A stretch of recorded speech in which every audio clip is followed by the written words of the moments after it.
What's up, guys? Welcome back to another episode with AB Investments. Sorry, this is my second attempt to shooting the video. The first one just literally fell out of my hand. The phone fell out of my hand. That's the second time in about 2 weeks. Man, better fingers. Don't be making fun of AB. Anyways, man, what a weekend! What a game yesterday. Well, both games. I feel bad for Purdy. I'm not a 49ers fan by all means. Everybody knows. But I'm a fan of success stories. I love success stories. The guy's been doing phenomenal. Rookie, I'm pretty sure it seems like a good guy, and it's unfortunate that he exited early in the game with that injury. I felt like he would have had I mean, the outcome might have been the same, but he would have made it a little more different, I would say, if he still been around. With that being said, he still can obviously come back next year. I'm rooting for him now. I love when I see people succeed in life. Is just, you don't even have to know them. It's just an amazing feeling. As far as these guys, what a terrible loss. Like, that was one of the worst losses I've ever seen in my life. Like, hands down. A bunch of controversial calls. Um, it was weird, but again, it was one heck of a game. So, like, obviously Pat wanted it more. I mean, and in my book, he dominated Burrow from beginning to end. Like, the guy wasn't like he should be. He should have had, like, what the Bengals should have had, like 8 sacks that night on Mahomes, and what escaped with one or maybe none, because every time, like, they would have him almost touching the ground. They'll be in the process of sacking him. He's almost touching the ground. He'll somehow get rid of the ball or sling it to somebody else. I mean, he's just phenomenal, man. This guy is something different. But one heck of a game. I'm pretty sure all these teams will be back next year, and probably stronger than ever. We'll see what happens. With that being said, let's talk about what you've seen today in the market. The people who's been pumping out the ideas that, hey, we've seen the bottom and all that, this is literally equivalent to the hypos out there that tells you also the opposite. Like, oh yeah, the market is down when the market is dropping. So, like, you don't necessarily need to, if you have experience with these markets, you don't need to see the day when it's doing this. As you guys know, I've been calling and telling you, probably the only one telling you that we haven't seen the bottom, at least on YouTube. Then again, I don't go around looking at the other channels or any of that stuff, so maybe obviously I'm not the only one. But as far as from the circles that I know and see, most people are already pushing for the bottom is there and all this stuff, and they might be correct. But I'm telling you, you don't need to wait for the green to see it going green, and then you're like, oh yeah, the bear market is over. We've seen the bottom. Now it's upside, and you don't need to be waiting until obviously when it's dropping. Day after, like, on that day, 9-10%, and like, oh yeah, we're in the bear market. We're gonna drop. No, you guys have heard me say in my previous videos, like, we haven't seen the bottom. Not to be the gloom and doom prophet, but over the years, studying, even researching previous trends, previous recessions that we've gotten into, and we're getting into one of the worst ones. Like, people somehow disconnected from the logic that was happening about a year ago. Everybody expecting a market crash and all this stuff, and suddenly swap that out with, oh yeah, that's it, we're gonna have a soft landing, like, believe in the feds or something, or I don't know, some channels that are pumping out hopeism, I guess is the word to say here. If you truly been in the markets for years, or even seen trends of previous recessions, economic breakdowns, you would know that the worst is yet to come. And we've seen, I mean, we have a big call coming up with the feds, whether they will do a 0.5 or another quarter or 75 points. I think if they do 75, then you'll see a very, very um, extremely terrible drop in the entire market. I don't see 75. I could see anything between 25 to 50. No points. I don't see that at all. I see them obviously adding something in general. 25 to 50 points, I would say. But again, you've also heard me before say that they utilize the media to pump and dump the entire market based on the news that they publish. The talks about Israel's war with Iran, and then you got the Kremlin talking and chirping and all this stuff, and then the talk of the resurgence of the onslaught between Russia and Ukraine.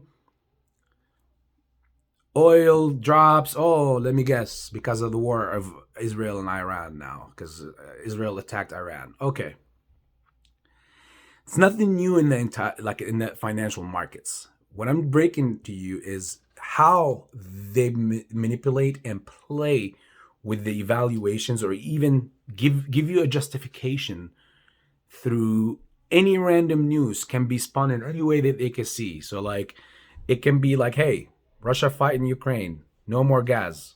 Okay, now gas is more expensive. That we can see.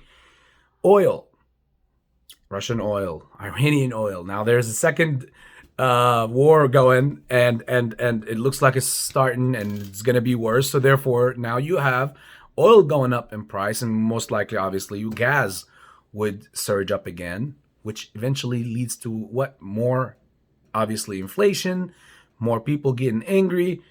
People are still getting laid off. For all those calling that, oh, we've hit bottom and we're moving up, we're still getting companies, major companies, just beginning to lay off. So we're still in that process of going through.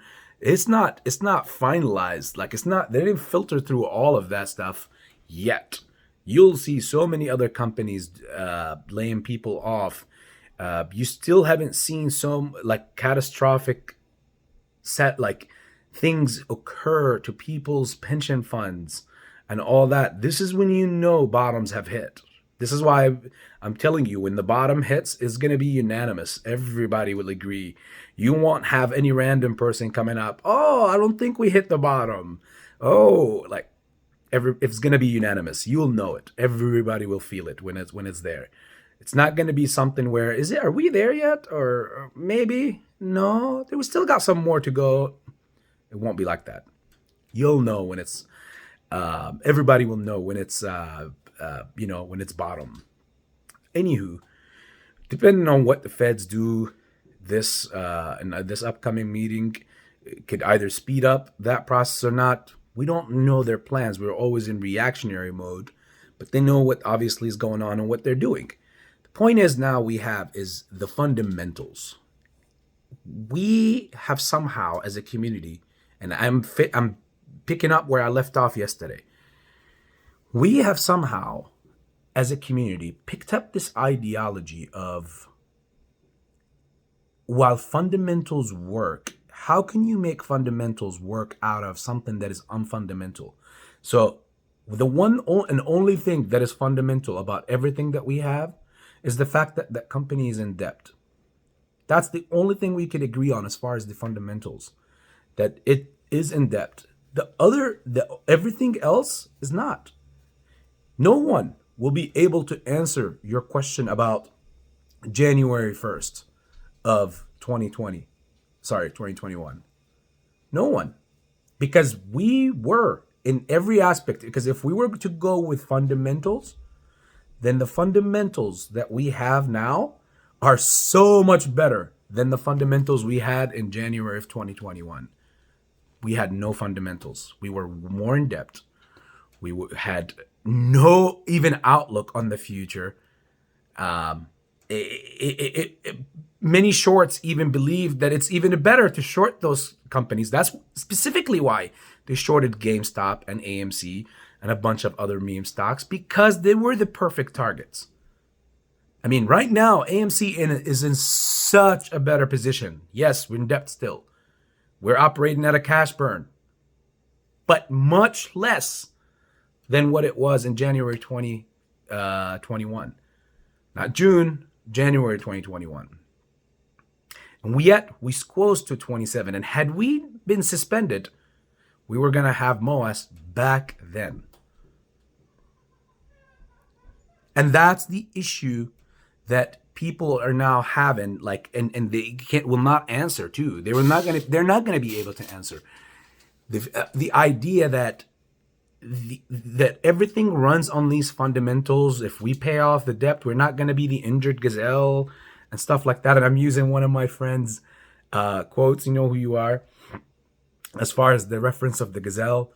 While that's right and amazing, you have a different side to the market that has nothing to do with fundamentals. Your shares if we're playing in a fundamental world, if everything is just fundamental and the market is very fundamental, then you would have obviously companies, institutes, and retail buying up shares of companies that they fundamentally see are good companies that can make it to the future, to live and to fight another day. The problem is, in this world, in this market that we have here, you can have something, and again, look, you see, everybody can see the writing all over the wall as far as for Bed Bath & Beyond. It's either going to be acquired to be a warehouse, like, because nobody wants that same business.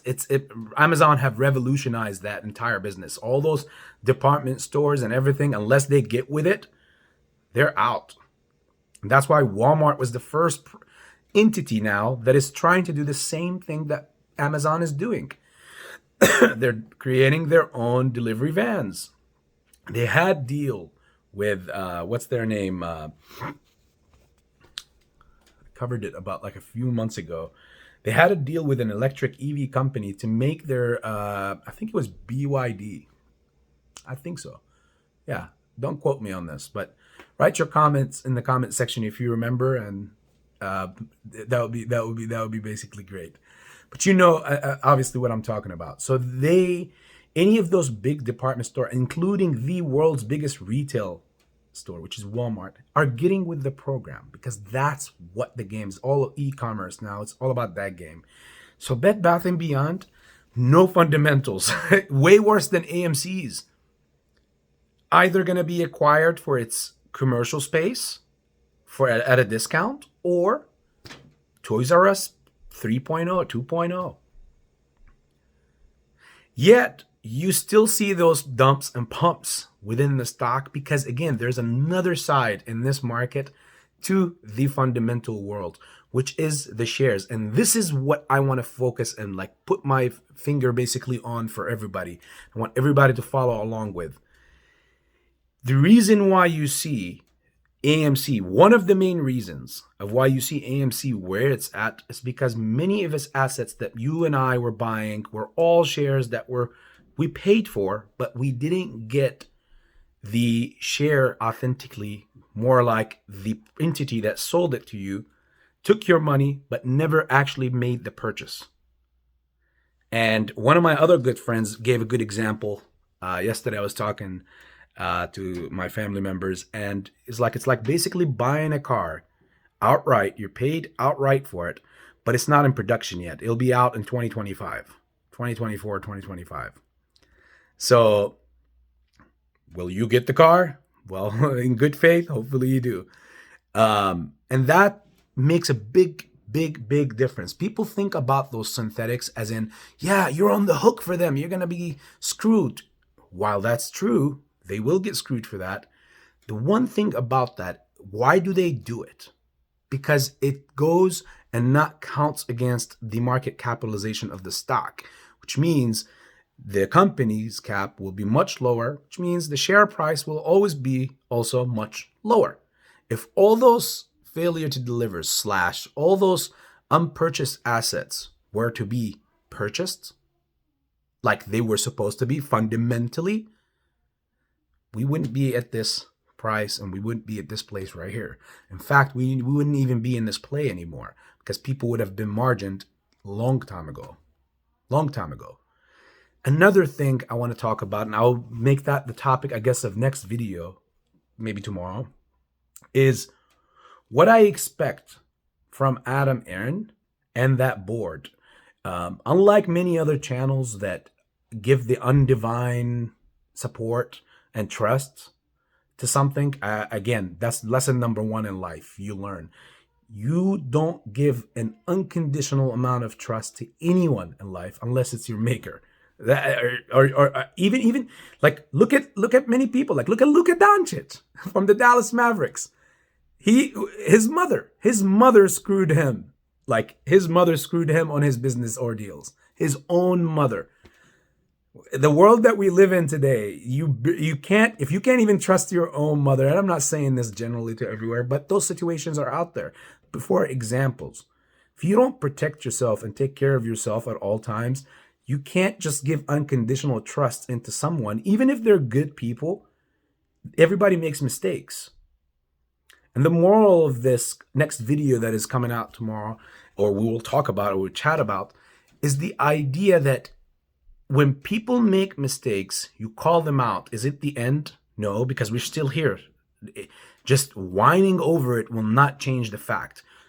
Noticing it gives you the first pivot step. Now, where you go from here is next is the most important thing. I'm not saying complain about Adam Aaron. I'm not going to say do this, because again, if he is on the take or he's not on the take, what's done is done already. But now that we called out his mistakes, what is the number one mistake that I can't forgive him for? I've said it before, but I will tomorrow make it the highlight of the video. And how do we move from here? How do we go forward from here? Us and Adam Aaron together. So I don't know. Maybe we could do it in it's sad. Like I want to do a live so bad, but unfortunately, it's just like my time is so screwed up, and I'm so busy with finally, like they're finishing up with these pipes in the structure, and then I still have to. God knows what the restaurant looks like. It's probably like a mess. I haven't been in there for like 2 days, and that's a lot. Trust me. You go there every day, all the time. So where we go from here with Mr. Adam Aaron and the board, I will talk about that either in the video or in the live tomorrow. Please have your comments in the bottom comment section if you have any, or particular questions you want me to cover in the next video, particular topics or anything, just about anything. Be more than happy to answer. I wish you all nothing but happiness and blessings, and hopefully the biggest of wealths coming soon. So much love, AB Investments.